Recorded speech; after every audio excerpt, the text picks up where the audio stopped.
Billionaire arrived home unannounced and saw the black maid with his triplets. What he saw shocked him. The sound of laughter echoed through the Connecticut mansion when William Foster opened the front door. His hand still held the key, trembling slightly. For the past 18 months, that $15 million house had been a silent tomb.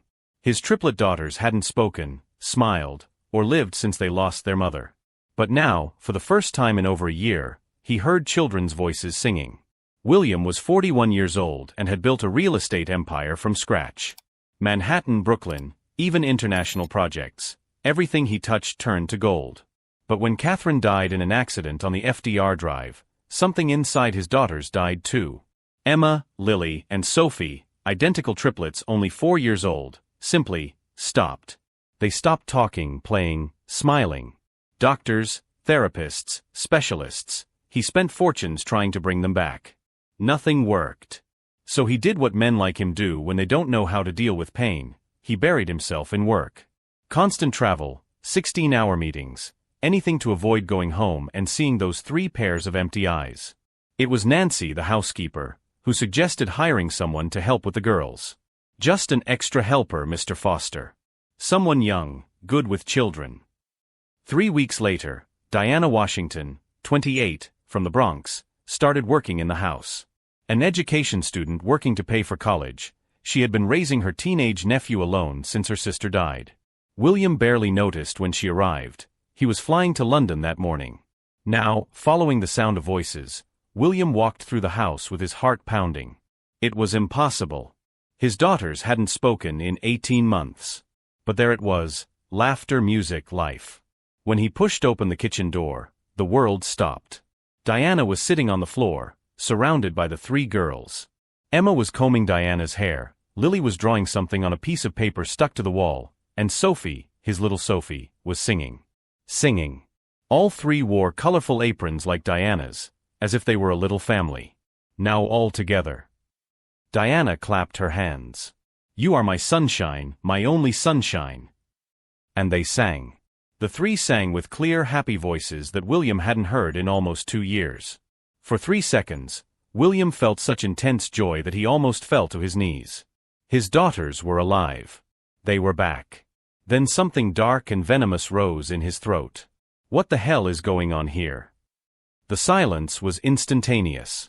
Diana stood up quickly, fear stamped on her face. The girls cowered, their expressions closing like wilting flowers. "Mr. Foster, I can explain," Diana began. "You were hired to clean, not to play house." William was red with rage. "Look at this. Paper on the wall. Paint on the floor. And you put my daughters on the floor like what, sir?" Diana's voice was low but firm. William paused. He was going to say like you do back where you come from, but even in his fury, he realized how that would sound. Instead, he pointed to the creative chaos around him. "You're fired. Get your things and get out of my house. Now." Diana looked at the girls, who were watching her with wide, tear-filled eyes. Then she bent down, kissed each of them on the forehead, and whispered, "Remember what I said about being brave." As Diana walked out of the kitchen with her head held high, the girls followed her to the door. William saw them wave silently to her, and when they turned to look at him, he saw something in their eyes that chilled him to the bone. It wasn't sadness. It was disappointment. Instead of talking to their father again, they simply held hands and walked upstairs, back to the silence he knew so well. For the first time since Catherine, William wondered if he had just made the biggest mistake of his life. But there was something in the way Diana had looked at him, an almost disturbing calm, that made him suspect this story was far from over. If you're wondering how a moment of anger can destroy years of progress, subscribe to the channel, because this story of pride and consequences will show you that some decisions echo much further than we imagine. 3 days later, the house returned to the deathly silence William knew so well. The girls no longer came down for breakfast. Nancy brought trays to their rooms, where they sat together on the bed, holding hands, staring into space. "They asked about Diana last night," Nancy said hesitantly, pouring coffee in William's office. "Just once. They asked when she would be back." "And what did you say?" William didn't look up from his papers. That she had left." "Good. Maybe now they'll learn that they can't get attached to just anyone who shows up here. His voice sounded colder than he intended. Hire someone else. Someone more appropriate. In fact, William could hardly concentrate on his work. Every time he walked through the kitchen, he saw the tape on the wall where Diana had left the girls' drawings. Nancy had removed everything, of course, but the marks were still there like ghosts of a moment he had destroyed. On the second day, he found Sophie crying quietly in the hallway. "What's wrong, princess?" He knelt down in front of her. Sophie looked up at him with those huge green eyes, Catherine's eyes, and for the first time in 18 months, she spoke directly to him. "Why were you mean to Diana?" William felt as if he had been punched. "I wasn't mean, Sophie. She wasn't doing her job properly."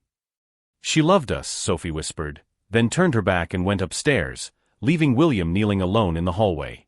Meanwhile, in the Bronx, Diana faced a very different reality.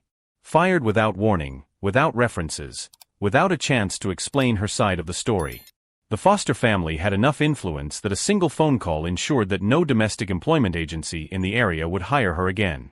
Inappropriate behavior with minors was how William had described her dismissal when questioned. It wasn't technically a criminal charge, but it was enough to destroy her chances of working with families again. Diana spent 3 weeks knocking on doors, sending out resumes, begging for any opportunity. The money from her last paycheck was running out fast, and her nephew Tyrone needed school supplies. "Auntie, are you okay?" Tyrone asked one night, finding her at the kitchen table with stacks of unpaid bills. Diana looked at the 15-year-old boy she had been raising alone since her sister died of cancer 2 years ago. Tyrone was smart, on the school basketball team, and dreamed of studying engineering. She couldn't fail him too. "I'm fine, baby. Just sorting some things out." "It's because of that rich man, right? The one who fired you." Diana didn't answer, but Tyrone saw the way his aunt clenched her fists. In 2 years of living with her, he had never seen her give up on anything. When the doctors said his mother had no chance, Diana had fought until the last day. When the school wanted to transfer him to a less demanding institution, Diana had worked double shifts to pay for private math lessons. And now, seeing that quiet strength in her eyes as she looked at the bills, Tyrone knew his aunt wasn't broken. She was planning. What William didn't know was that Diana had done something before leaving the house that day.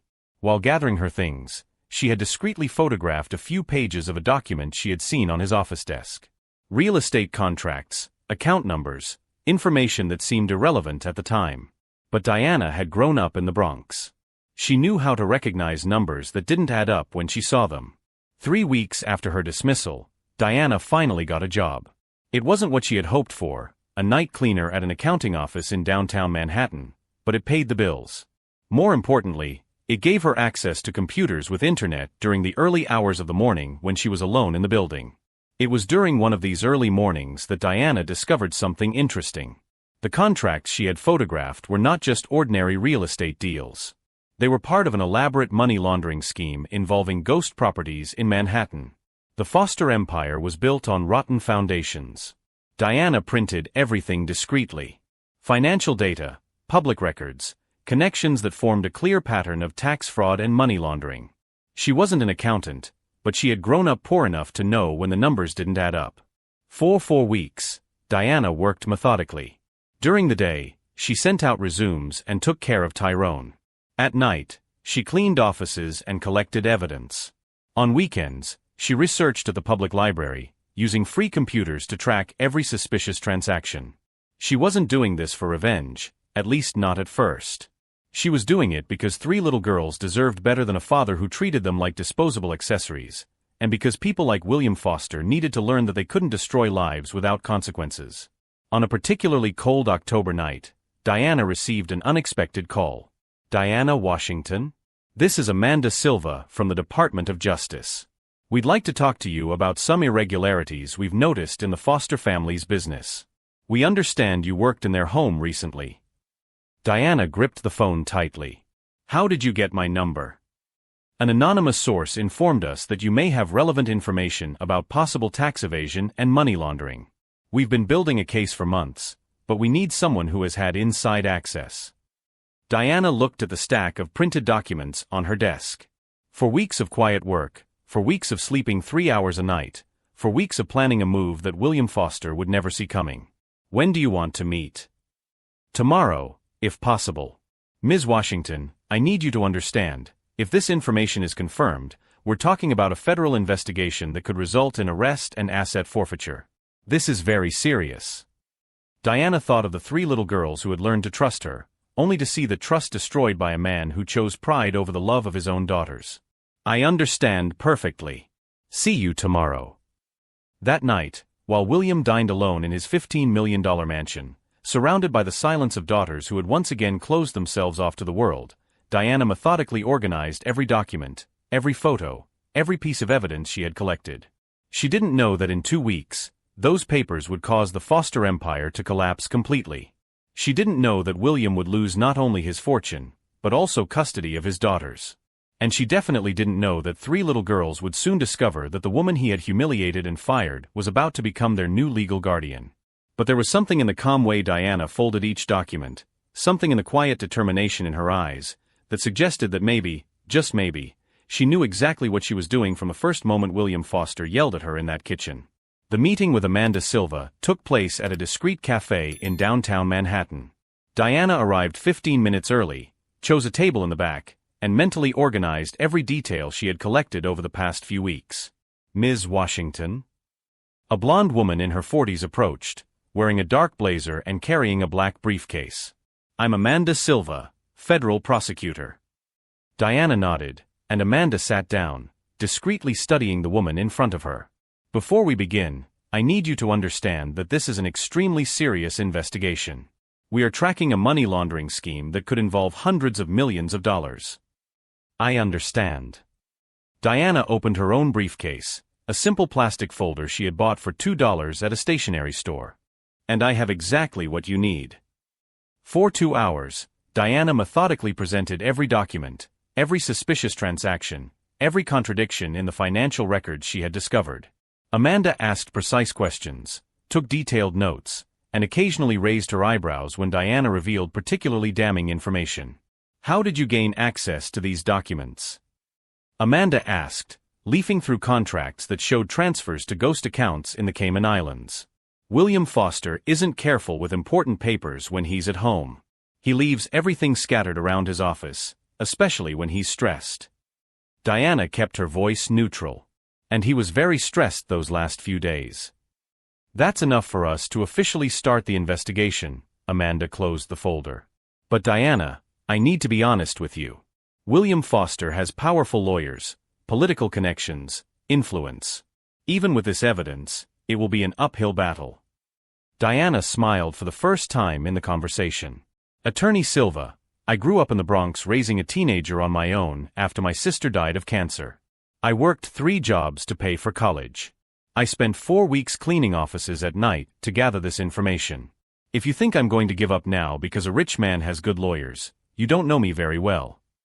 While Diana meticulously built her case with the Department of Justice, William Foster continued his life as if nothing had changed. In fact, for him, nothing had changed. Diana was just another disposable employee he had removed from his life. But the girls were a different problem. They won't leave their rooms, Mr. Foster, Nancy reported over breakfast. Emma, Lily, and Sophie spend all day together in bed, only getting up to use the bathroom. They won't eat at the dinner table. Hire a nanny. Someone who will make them behave properly. I've tried, sir. 3 different people in the last 2 weeks. The girls don't respond to anyone. They just sit there, holding hands, staring out the window. William sighed, irritated. They'll get over it. Kids always do. What William didn't know was that, at that very moment, Diana was sitting in a federal meeting room, watching agents specializing in financial crimes analyze every document she had provided. Foster Holdings has 47 properties listed in Manhattan, explained Agent Rodriguez, pointing to a screen full of data. But when we cross-referenced the records with tax payments, we found discrepancies in 31 of them. Some properties that officially don't exist are generating millions in undeclared income. Amanda Silva smiled. And we have records of meetings in Zurich, transfers to offshore banks, and most interestingly, she turned a page, accidentally recorded conversations at one of the properties where Foster explicitly discusses how to hide money from the tax authorities. Diana had provided more than just documents. During her weeks working in the house, she had noticed that William often made work calls on speakerphone when he thought he was alone. She had discreetly recorded some of these conversations on her phone, conversations where he openly discussed illegal tax evasion tactics. Diana, do you understand that this could result in federal imprisonment for William Foster? Amanda asked. We're talking 15 to 20 years in prison, plus total confiscation of assets. What about the girls? Diana asked, the first time she showed any real emotion.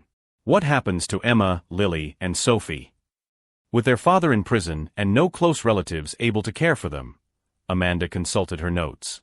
They will likely go into the adoption system, unless someone qualified comes forward as their legal guardian. Diana nodded slowly. She had thought about that too. In fact, she had thought through every detail of this plan from the moment William yelled at her in that kitchen. 2 weeks later, while William was closing another $1 million deal in his office, completely oblivious to the federal dragnet closing in around him, Diana was in another office, a very different one. Ms. Washington, your background has been thoroughly checked, said Mrs. Patterson of Child Protective Services. Education in pedagogy, proven experience with traumatized children, financial stability. You would make an excellent legal guardian. Thank you. But there's still time before that becomes necessary, isn't there? Mrs. Patterson smiled sadly. Not much, I'm afraid. Our information is that events will unfold very quickly starting next week. Diana left that office and walked through the streets of Manhattan, looking at the glass and steel towers that William Foster had built with dirty money. In 2 weeks, it would all come crashing down. The Foster Towers, the luxury residential complexes, the commercial offices, everything would be confiscated by the federal government.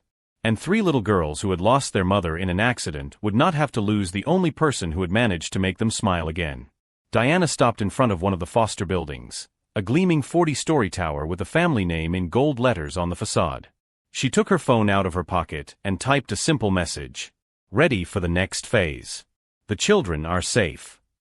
Amanda Silva's reply came in seconds. Federal warrants ready. Operation begins Monday, 6 a.m. Justice served. As she put her phone away, Diana watched a man in an expensive suit step out of a black limousine in front of the building.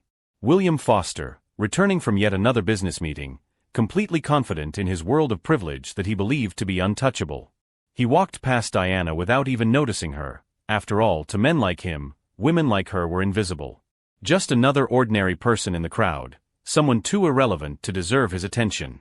It was precisely this blind arrogance that would make his downfall even more spectacular, and Diana knew that despite all the pain he had caused, there was something almost poetic in the fact that his own arrogance would be the tool of his complete destruction. On Monday morning, when the handcuffs closed around his wrists in front of the television cameras, William Foster would finally understand that he had seriously underestimated the invisible woman he had fired for protecting his daughters. Monday, 6 a.m. William Foster was going through his usual morning routine: black coffee, financial newspaper, checking the Asian markets on 3 different monitors in his home office. The mansion was quiet, the girls still asleep after another difficult night. The first sign that something was wrong was the black cars pulling up the circular driveway. William looked out the window, frowning. He wasn't expecting anyone, and Nancy certainly wouldn't let visitors in without warning. Then came the knocking on the door. Loud, insistent, official. William Foster? FBI. We have an arrest warrant. William's world fell apart in a matter of seconds. 20 federal agents stormed his home, some with guns, others carrying boxes for evidence seizure. Cameras from 3 television stations waited outside, filming everything live. You are under arrest for tax evasion, money laundering, and bank fraud, Agent Silver announced, showing her badge. Anything you say can be used against you. This is a mistake. William shouted as the handcuffs closed around his wrists. I have lawyers. You can't just... Actually, we can, Amanda Silva interrupted, holding a bulky folder. We have evidence of a money laundering scheme involving 47 properties, illegal transfers to offshore accounts, and recorded conversations where you explicitly discuss tax evasion tactics. William turned pale. What conversations? That's impossible. Amanda opened the folder and pulled out transcripts of phone calls. The important thing is that the money never appears in American records. Zurich takes care of that discreetly. Do you recognize that phrase, Mr. Foster? You said it 3 weeks ago in a call to your Swiss accountant. How did you? William stopped mid-sentence, his mind racing. These were conversations he had had at home, in his private office. No one had access to. And then he saw Diana. She was standing in the doorway, wearing a dark blazer and carrying an official Department of Justice briefcase. No longer the humble woman who cleaned his house, now she radiated a quiet authority that made William's stomach drop. You, his voice came out as a strangled whisper. You work for the FBI. Diana smiled for the first time since he had met her. Not a cruel smile, but the expression of someone who finally saw justice being done. No, Mr. Foster. I work for the Department of Justice. But only since you fired me for loving your daughters more than you ever were capable of. Amanda Silva continued, during the weeks Diana Washington worked in your home, she systematically documented evidence of your financial crimes. Photographs of documents you left lying around, recordings of conversations you made without knowing you were being listened to, meeting minutes that prove your active participation in illegal schemes. William felt his legs buckle. You can't use that as evidence. She invaded my privacy. Actually, Diana spoke for the first time, her voice calm and polite. I was legally employed in your home, with access authorized by you yourself to all areas where I collected the evidence. And the recordings were made in common areas where you chose to discuss illegal matters aloud. At that moment, William realized the full extent of his arrogance. For weeks, he had talked about illegal business in front of Diana as if she were invisible. He had left confidential documents on tables where she cleaned. He had taken compromising calls while she was in the same room, simply because he considered her too irrelevant to pose any threat. Mr. Foster, Amanda Silva announced loudly enough for the cameras outside to pick up, you are being formally charged with 23 federal crimes. Your bank accounts have been frozen, your properties are being seized, and you will be prosecuted for a tax evasion scheme worth $340 million. William's legs gave way. An agent caught him by the arm to prevent him from falling. Everything he had worked for, the Foster Towers, the residential complexes, the Swiss bank accounts, his reputation, the empire that had taken him 20 years to build, all disappearing in one morning. My daughters, he murmured, finally realizing the true magnitude of his situation. What will happen to my daughters? Diana approached him, her expression softening slightly. Emma, Lily, and Sophie will be safe. Child Protective Services has already approved my application as their temporary legal guardian. They will not be entering the adoption system. William stared at her wide-eyed. You planned all this. I prepared to take care of them when you were unable to do so, Diana corrected. From the moment you yelled at me for loving them, I knew that a man capable of destroying his own daughter's happiness out of pride would be capable of anything. So I investigated and found out exactly what kind of man you really were. As the agents escorted William out the front door, the cameras captured every second. Billionaire William Foster, in silk pajamas and handcuffs, being placed in the back of a federal car while his fortune was confiscated live on national television. At the entrance to the house, Diana watched silently. Nancy stood beside her, holding a folder with temporary guardianship documents already signed by a federal judge. The girls are waking up, Nancy murmured. How are we going to explain this to them? Diana looked at the mansion that in a few hours would be officially confiscated by the government. We'll tell them the truth. That their father made some very serious mistakes, and now they have someone who will take care of them the way they deserve. In the federal car, William finally understood what had happened. He hadn't been destroyed by business rivals or random tax authorities. He had been brought down by the woman he had humiliated for protecting her own daughters. The woman he had deemed too insignificant to pose any threat had spent weeks collecting evidence of crimes he had been committing for years. She had allied herself with the FBI, legally qualified as their guardian, and orchestrated his complete downfall while he flew around the world closing deals, completely oblivious to the siege closing in on him. Even more humiliating, she had done all this not for personal revenge, but to protect 3 girls who deserved a stable and loving home. As the car passed through the gates of the property, William saw Diana for the last time through the rear window. She was kneeling in the front yard, hugging Emma, Lily, and Sophie, who had run into her arms as soon as they realized she was back. The three girls were all talking at once, their voices blending into a song of relief and joy that William could hear even through the closed glass of the federal car. And in that moment, seeing his daughters happier in Diana's arms than they had ever been in his, William Foster finally understood that he had lost much more than money or property. He had lost the only thing that really mattered, and he had handed it directly to the woman who had had the wisdom and courage to love his daughters when he chose pride. There was only one question that would torment William during the long years of prison that awaited him. How had a man who always considered himself 3 steps ahead of everyone else been completely outmaneuvered by a woman he had deemed too invisible to deserve his respect? 18 months later, Diana was in the garden of her new home, a modest but cozy property she had bought with part of the federal reward for reporting financial crimes. Emma, Lily, and Sophie played around her, their laughter echoing through the yard where they had planted sunflowers in memory of Catherine. "Aunt Diana, look how big they've grown." Sophie pointed proudly to the tall flowers swaying in the breeze. The girls were now 6 years old and attended a public school where Diana worked as an educational coordinator. They spoke fluently, smiled constantly, and called Diana Aunt, not because they had to, but because that was how they felt loved. William Foster was serving a 15-year sentence in a federal penitentiary. His properties were confiscated, his accounts frozen, his reputation destroyed forever. The newspapers still remembered him as the billionaire who lost everything by underestimating the nanny. During permitted visits, the girls went to see him once a month. Not out of obligation, but because Diana had taught them that forgiveness did not mean forgetting. It meant choosing not to let anger poison their hearts. "He looks different," Lily observed after a visit. "Sadder. Smaller." Diana nodded. Sometimes people need to lose everything to understand what really matters. That afternoon, as the girls did their homework at the kitchen table, the same table where Diana now helped them every day, she reflected on the journey that had brought them there. William had tried to humiliate her for loving her daughters. In response, she had not only protected the girls, but built them the stable home they deserved. Not out of revenge, but out of love.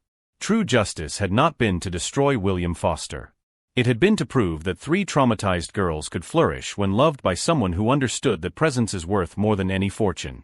"Some people build empires," Diana murmured, watching the daughters she now called her own. "Others build families. And in the end, only one of those things really matters." As the sun set over her little house filled with laughter, Diana smiled.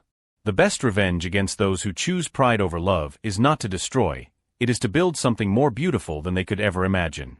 If this story touched your heart, subscribe to the channel for more stories that prove that love always wins over money, and that true wealth is measured in hugs, not figures.